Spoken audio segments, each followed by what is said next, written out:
കഥയാണ് പറയാൻ പോകുന്നത്. കഥയുടെ പേരാണ് സുന്ദരി പശുവും മാൻകുട്ടിയും. പണ്ട് പണ്ടൊരു ഗ്രാമത്തിൽ അപ്പു എന്നൊരു കുട്ടി ഉണ്ടായിരുന്നു. അവനൊരു പശുക്കുട്ടി ഉണ്ടായിരുന്നു. സുന്ദരി എന്നായിരുന്നു പശുക്കുട്ടിയുടെ പേര്. അപ്പു എന്നും രാവിലെ സുന്ദരിയും കൂട്ടി പുല്ല് നീക്കാൻ പോകുമായിരുന്നു.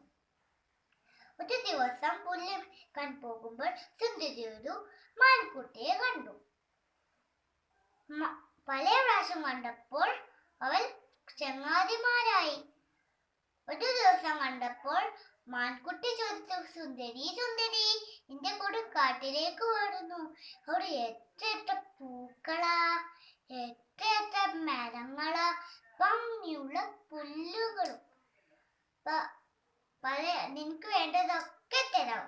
പല പ്രാവശ്യം വിളിച്ചപ്പോൾ സുന്ദരി മാൻകുട്ടിയോടൊപ്പം പോയി. സുന്ദരി പറഞ്ഞു, ഹായ് ഹായ്, എന്ത് ഭംഗിയ കാട് കാണാൻ, എത്ര പൂക്കളാ, എത്ര മരങ്ങളാ, ഭംഗിയുള്ള പുല്ലുകളും നല്ല പഴുത്ത പഴങ്ങളും. അപ്പൊ സുന്ദരി അവിടെ കളിച്ചും രസിച്ചും പെട്ടെന്ന് ശബ്ദം, ഗേൾ ഗേൾ. സുന്ദരി പേടിച്ചു പോയി. സുന്ദരി ചോദിച്ചു, മാൻകുട്ടി മാൻകുട്ടി, എന്താണ് ശബ്ദം?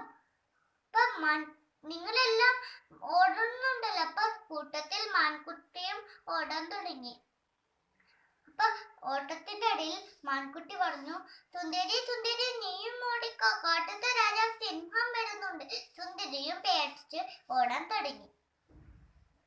അപ്പൊ സുന്ദരി ചോദിച്ചു, മാൻകുട്ടി മാൻകുട്ടി, നീ എന്താ കാട്ടിന്റെ ഇങ്ങനെ കുറച്ച് പറഞ്ഞത്, അപകടത്തിനെ കുറിച്ച് പറഞ്ഞില്ലല്ലോ, എന്തേ?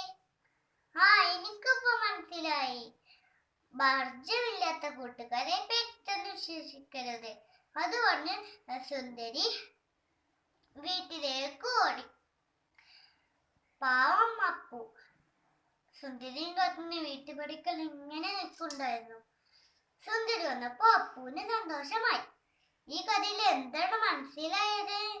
പരിചയമില്ലാത്ത കൂട്ടുകാരെ പെട്ടെന്ന് വിശ്വസിക്കരുത്. നന്ദി, നമസ്കാരം.